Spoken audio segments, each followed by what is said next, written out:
সুপ্রিয় শিক্ষার্থীবৃন্দ, আসসালামু আলাইকুম। শিক্ষাগণ কোচিং এর পক্ষ থেকে তোমাদের সবাইকে আজকের এই ক্লাসে স্বাগতম। আমাদের আজকের আলোচনার বিষয় হিসাব বিজ্ঞানের দ্বিতীয় অধ্যায়।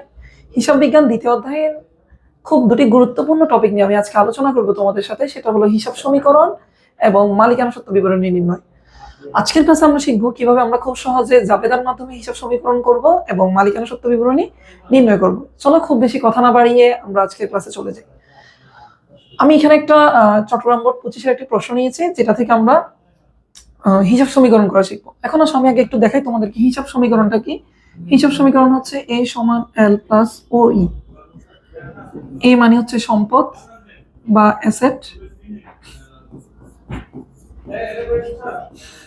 এল মানে হচ্ছে দায়, ও ই মানে হলো মালিকানা সত্ত্ব।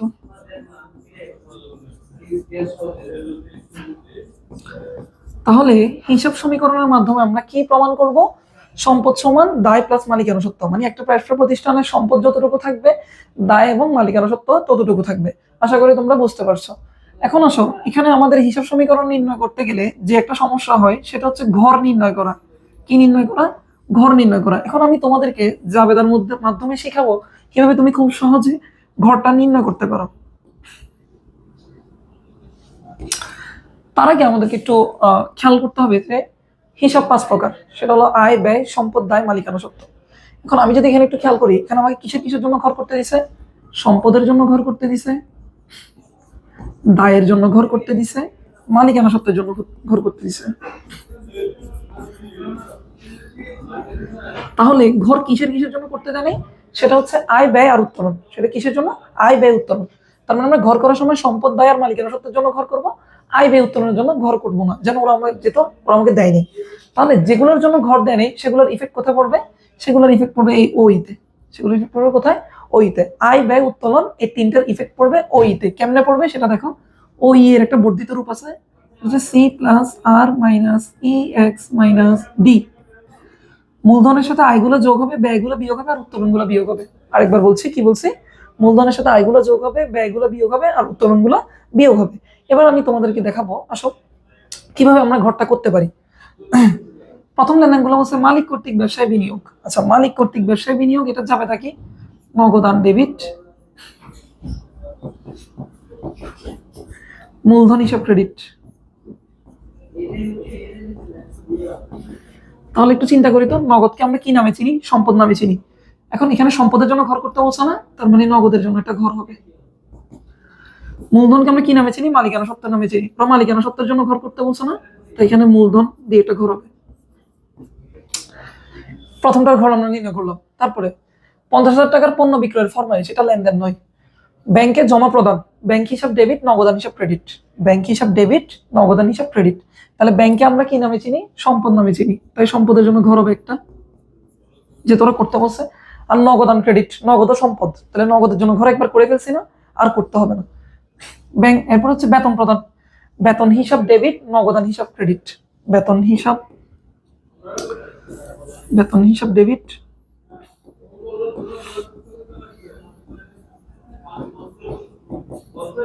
নগদান ক্রেডিট। একটু খেয়াল করো তো, এই বেতনের শ্রেণী কি? ব্যয়। বেতনকে আমরা কি নামে চিনি? ব্যয় নামে। এখন এখানে কি ব্যয়ের জন্য ঘর করতে বলছে? না, বলে নাই। যাদের জন্য ঘর করতে বলে নাই তাদের ইফেক্ট কোথায় বসবে? ওইতে। তার মানে বেতনের জন্য ঘর করবো না, আর নগদের জন্য আগে একবার করে গেছে না ঘর, এখন আর করতে হবে না।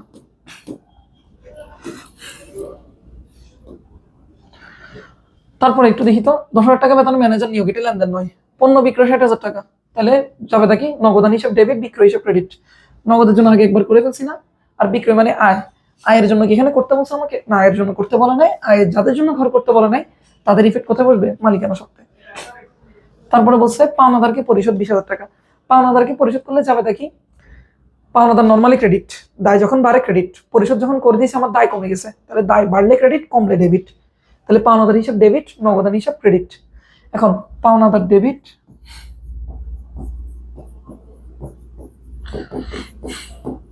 নগদান ক্রেডিট।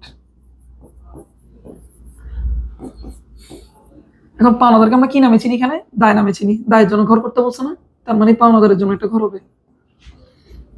আর নগদের জন্য আগে একবার ঘর করে ফেলছি না, আর করতে হবে না।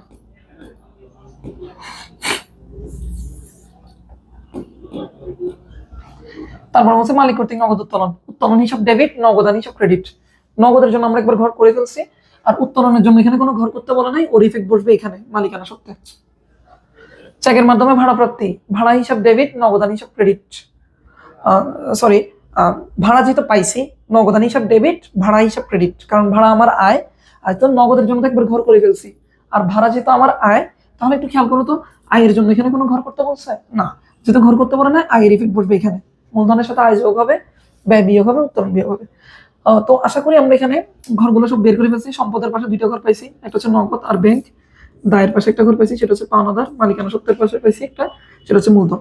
এখন আসো আমি তোমাদেরকে বলি, আশা করি তোমরা বুঝতে পারছো কিভাবে আমরা ঘরগুলো নির্ণয় করবো চাবেদার মাধ্যমে।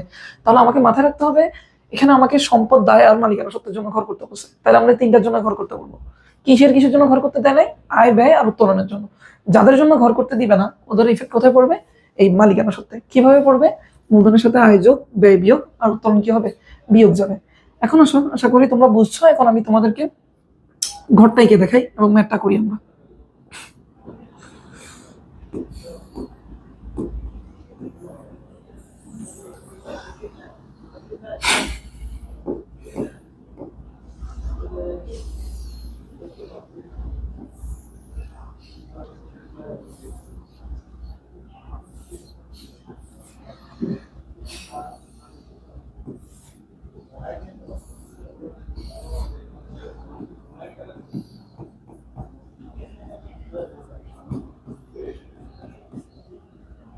সম্পদের পাশে আসবে নগদ আর ব্যাংক, দায়ের পাশে আসবে পাওনাদার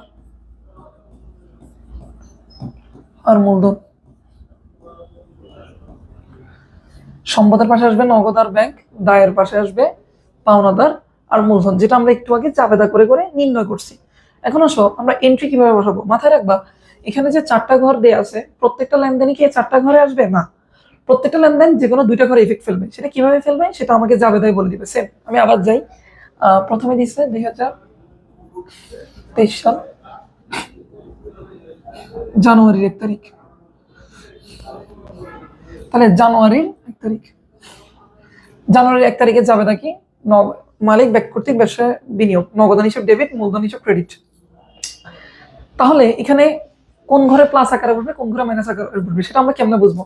সেটা ডেবিট ক্রেডিটের মাধ্যমে বুঝতে পারো, তুমি নর্মালিও বুঝতে পারো। যেমন কিরকম, এই লেনদেনটা যখন জাবেদা করছে, আমাকে প্রথমে বলছে নগদান হিসাব ডেবিট, মানে আমাকে বলছে প্রথমে তুমি নগদের ঘরে যাও। নগদের ঘরে গেলাম, নগদ ডেবিট কখন হয়?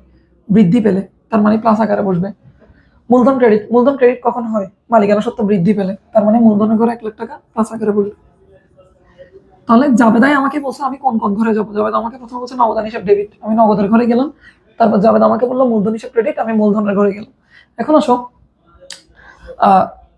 আরেকটা সেন্সে তোমরা চিন্তা করতে পারো যে এখানে কেন প্লাস আকারে বসছে।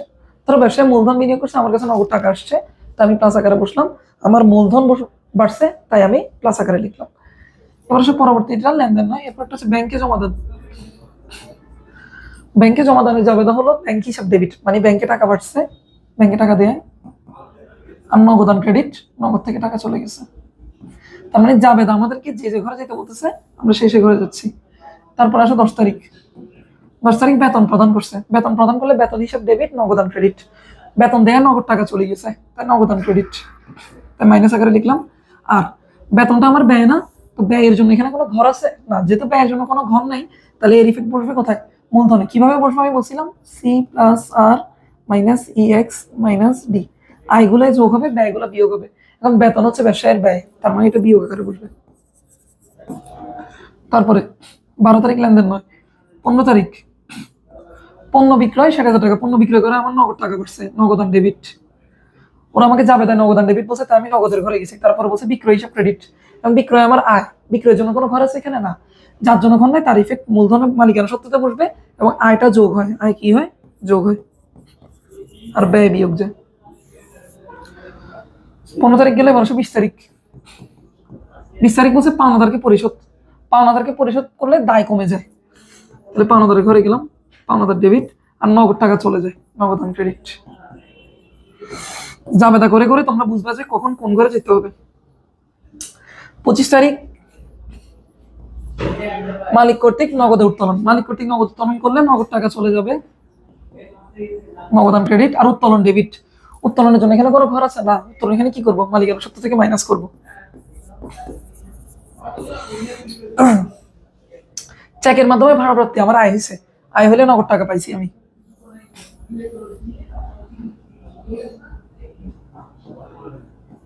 আমার নগদ টাকা আসছে 10,000, নগদান ডেবিট, আর ভাড়া আমার আয় ক্রেডিট, আয় এখানে বসবে।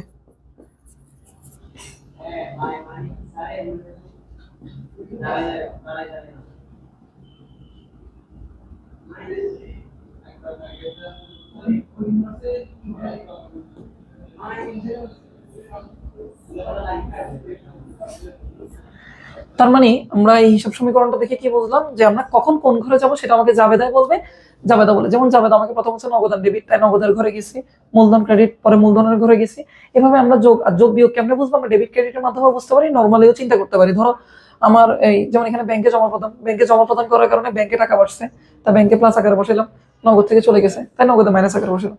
আশা করি তোমরা এই হিসাব সমীকরণটা বুঝতে পারছো। এখন আমরা কি করবো, আমরা একটা ফাইনাল ক্যালকুলেশন করবো। ফাইনাল ক্যালকুলেশনের জন্য করার আগে আমাকে প্রত্যেকটা আলাদা আলাদা জ্যান নামাইতে হবে। 1,20,000 থেকে 1,00,000 থেকে 20 গেলে 80, 80 থেকে 5 গেলে 75, 75 আর 60 যোগ করলে 1,35,000, 1,35,000 থেকে 20 গেলে 1,15,000, 1,15,000 থেকে 5 গেলে 1,10,000, 1,20,000। তাহলে নগদের ঘরে কত পাইছি, 1,20,000, আর এখানে পাইছি 20। এ পাশে হচ্ছে -20,000, আর এই পাশে হচ্ছে 1,00,000 থেকে 5 গেলে 95, 1,55,000, 1,50,000, 1,40,000।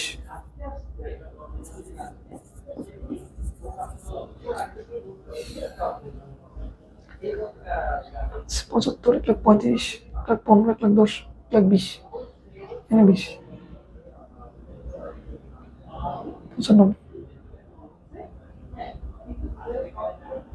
1,55,000, 1,50,000, 1,40,000।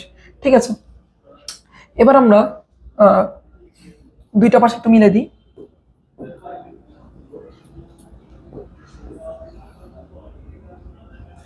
এখন দেখো আমি এখানে কত জার পেলাম, 1,00,000 থেকে 20 গেলে 80, 80 থেকে 5 গেলে 75, 75 আর 60, 1,35,000, 1,35,000 থেকে 20 গেলে 1,15,000, 1,15,000 থেকে 5 গেলে 1,10,000, 1,10,000 এর সাথে যোগ করলে 1,20,000, আর ব্যাংকের ঘরে এখানে 20 সবগুলো নামাইলাম।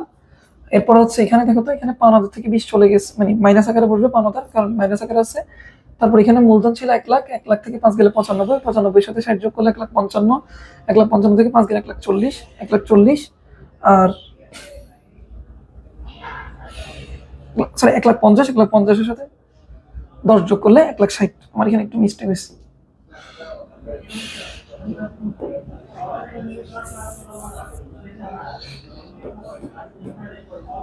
$1,60,000।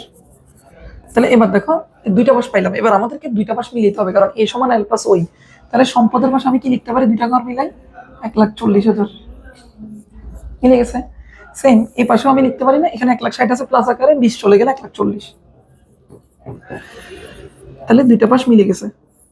যখন এই ম্যাথে তোমার দুইটা পাশ মিলে যাবে, ভাববা তোমার ম্যাথ হয়েছে। তাহলে হিসাব সমীকরণে আমাকে এটাই মিলাতে হবে যে সম্পদের পাশে যা আছে দায় এবং মালিকানা সত্ত্বের পাশেও কি থাকতে হবে, তা থাকতে হবে। আশা করি তোমরা সবাই এই হিসাব সমীকরণটা বুঝতে পারছো, এবং প্রত্যেকটা হিসাব সমীকরণই এই একইভাবে তুমি জাবেদা করে করে করবা, জাবেদা করে করে এন্ট্রি বসাবা। এবার আসো, এই ম্যাথটার মাধ্যমে আমরা মালিকানা সত্ত্ব নির্ণয় শিখবো আজকে।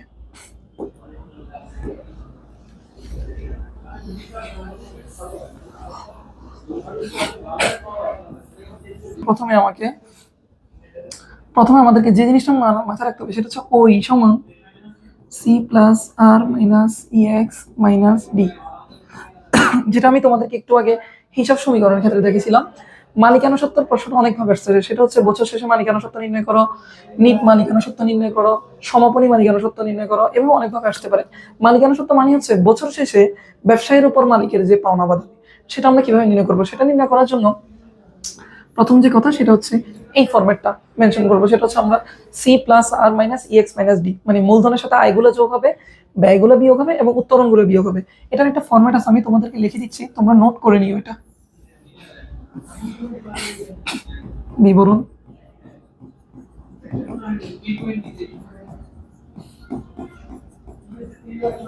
প্রথম হচ্ছে মূলধন, তার সাথে কি বলছিলাম, আয় যোগ হবে। এখন কোন আয়গুলো যোগ হবে, সেটা হচ্ছে মুনাফা জাতীয় আয়। কোন আয়, মুনাফা জাতীয় আয়।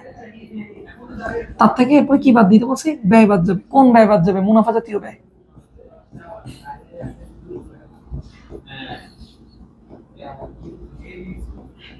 তারপর কি বাদ যাবে বললাম? উত্তোলন বাদ যাবে। তারপরে মাঝে মাঝে প্রশ্ন তোমরা আয়কর পাবা, আবার জীবন বীমা প্রিমিয়ামও পাবা। এটা থাকলে এটাও মাইনাস করবে, কারণ এই দুইটার আরেকটা নাম অঘোষিত উত্তোলন। এই দুইটার আরেকটা নাম কি? অঘোষিত উত্তোলন। তারপরে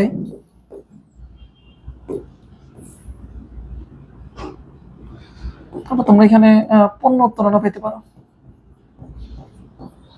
পণ্য উত্তোলন, পণ্য উত্তোলন থাকলে পণ্য উত্তোলনও মাইনাস করবা। সবার শেষে আরেকটা এন্ট্রি আসতে পারে, সেটা হচ্ছে সাধারণ সঞ্চিতি, সেটা যোগ করবো। এই ফরম্যাটটা দিয়ে তোমরা পুরো মালিকানা সত্ত্ব বিবরণী যতভাবে আসো তোমরা নির্ণয় করতে পারবা। তার মধ্যে আমি একটু বুঝে বলি, মুনাফা জাতীয় আয় মানে কি? মুনাফা জাতীয় আয় মানে যে আয়টা বছরে সবসময় হয়, যেমন বিক্রয়, কমিশন, বিক্রয়কৃত অর্থ, এগুলো সবগুলো মুনাফা জাতীয় আয়, যেটা বছরে সবসময় হয়। মুনাফা জাতীয় ব্যয়, যে ব্যয়টা বছরে সবসময় হয়, বেতন, বিদ্যুৎ বিল, অফিস ভাড়া, এগুলাই আসবে এখানে। ঠিক আছে, ফরম্যাটটা তোমাদেরকে লিখে দিচ্ছি, তোমরা তুলে নিও। চলো আমরা এখন ম্যাথে যাই। এই ফরম্যাটটা অনুসারে আমরা ম্যাথ করবো।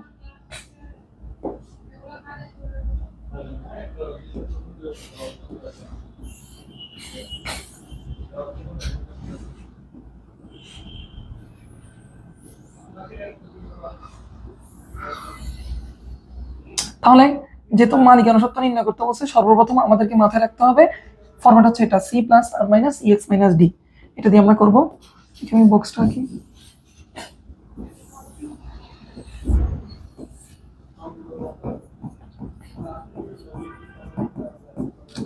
টাকা, টাকা। প্রথমে কি আসবে? মূলধন। মূলধন কত দেওয়া আছে? মালিক কর্তৃক ব্যবসায় বিনিয়োগ 1 লাখ টাকা। মূলধন 1 লক্ষ। তারপরে বলছে এটা লেনদেন নয়, সরি, ধারে পণ্য ক্রয় বলছে। ধারে পণ্য ক্রয়, ক্রয় হচ্ছে ব্যবসায়ের ব্যয়। তাহলে আমি ব্যয় কি করতে বলছি? বিয়োগ করতে বলছি। ক্রয় 40,000 টাকা মাইনাস। তারপর ব্যাংকে জমা প্রদান। আচ্ছা, ব্যাংকে জমা প্রদান, ব্যাংক হচ্ছে সম্পদ। আমি কি এখানে সম্পদ নিয়ে কাজ করব? আমি এখানে কি বলছি? আমি মূলধন নিয়ে কাজ করবো, আয় নিয়ে কাজ করবো, ব্যয় নিয়ে কাজ করবো, উত্তোলন নিয়ে কাজ করবো। এখানে ব্যাংকের লেনদেনটা আসবে না। ম্যানেজার, সরি, বেতন প্রদান। বেতন প্রদান ব্যবসায়ের ব্যয়। বেতন ব্যবসায়ের ব্যয়। বেতন 5,000 টাকা বিয়োগ করলাম। তারপর 10,000 টাকা বেতন ম্যানেজার নিয়োগ, লেনদেন নয়। পণ্য বিক্রয় 60,000 টাকা। পণ্য বিক্রয় করলে আমার আয় হয়। তাহলে পণ্য বিক্রয় হচ্ছে মুনাফা জাতীয় আয়। কি ধরনের? আচ্ছা, আমরা বেতন দেখলাম। আচ্ছা, এবার আসো এখন পণ্য বিক্রয়। পণ্য বিক্রয় কি ধরনের আয়? মুনাফা জাতীয় আয়। তাহলে বিক্রয়টা আসবে 30,000 টাকা, সরি 60,000 টাকা। তারপর পাওনাদারকে পরিশোধ। আচ্ছা, পাওনাদারকে পরিশোধ করে আমার দায় কমে। আমি কি এখানে দায় নিয়ে কাজ করবো বলছি? আমি এখানে কি নিয়ে কাজ করবো? মূলধন, আয়, ব্যয়, উত্তোলন, এগুলো নিয়ে। মালিক কর্তৃক নগদ উত্তোলন। আচ্ছা, উত্তোলন আসছে এখানে। উত্তোলন কি করতে হবে? বিয়োগ করতে হবে, যেটা নগদ উত্তোলন বলছে। আচ্ছা, উত্তোলন ক্ষেত্রে একটা জিনিস তোমাদের একটু বলে দিই, যেটা এখানে নগদ উত্তোলন আছে, আমি বিয়োগ করছি, ঠিক আছে, কিন্তু এখানে যদি পণ্য উত্তোলন থাকতো, তোমরা এই লাইনটা একটু খাতায় লিখে নিবা, যে নগদ উত্তোলন বললে একবার বিয়োগ, পণ্য উত্তোলন বললে একবার যোগ, একবার বিয়োগ। আমি আবার বলছি, নগদ উত্তোলন বললে একবার বিয়োগ, পণ্য উত্তোলন বললে একবার যোগ, একবার বিয়োগ। ধরো এখানে একটা এন্ট্রি আছে, পণ্য উত্তোলন 5,000 টাকা, তখন কেমনে বসাবো আমি সাথে দেখে দিচ্ছি। তখন হচ্ছে নর্মালি পণ্য উত্তোলন তো বিয়োগ যাবে, পণ্য উত্তোলন বিয়োগ লিখবা। আবার সেম ওই জিনিসটাই এই বরাবর যোগ করে দিবা, কিছু লিখতে হবে না এখানে। তুমি চাইলে লিখতে পারো না, পণ্য উত্তোলন আবার লিখতে পারো। তাহলে একবার যোগ, একবার কি করবো? বিয়োগ করবো। এরকম হুবহু 5,000 মাইনাস করবো, আবার একবার কি করে দিবা? প্লাস করে দিবা। মেন কথা হচ্ছে পণ্য উত্তোলনের কোনো ইফেক্ট এখানে পড়ে না, তবুও নিয়মের জন্য আমরা দেখাই। আশা করি তোমরা বুঝতে পারছো। তাহলে এখানে যেহেতু নয়, আমি এটা কেটে দিই।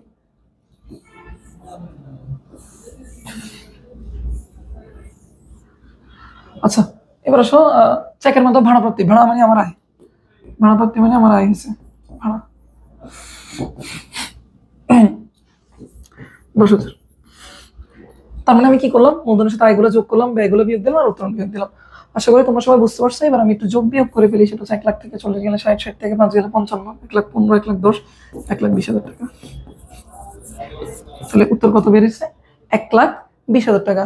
আশা করি তোমরা বুঝতে পারছো। তার মানে মালিকানা সূত্র নির্ণয়ের সহজ সূত্র হচ্ছে মূলধনের সাথে আয় যোগ, ব্যয় বিয়োগ আর উত্তোলন বিয়োগ। আর ফরম্যাটটা তো আমি তোমাদেরকে লিখে দিছি, ওই ফরম্যাটের মধ্যে আয়কর যে অনুযায়ী ছিল। এখন প্রশ্নের মধ্যে যেহেতু নাই, আমি তো লিখবো না, তাহলে যা যা পাবো তা তো আমি বসাবো। আর আয় লেখার সময় মুনাফা জাতীয় আয় লিখবো, ব্যয় লেখার সময় মুনাফা জাতীয় ব্যয়গুলো লিখবো। তারপর দায়টাই কিচ্ছু আসবে না, দায়ও আসবে না, সম্পদও আসবে না, কারণ আমি এখানে বলছি আমি কি নিয়ে কাজ করবো, মূলধন, আয়, ব্যয় আর উত্তোলন নিয়ে। সম্পদ, দায়টা এগুলো কিচ্ছুই আসবে না। আশা করি আজকে ক্লাস তোমরা খুব ভালোভাবে বুঝছো, এবং নেক্সট কোনো একটা ক্লাসে আমি নতুন কোনো টপিক নিয়ে তোমাদের সামনে হাজির হবো। সবাই ভালো থাকবে। আসসালামু আলাইকুম।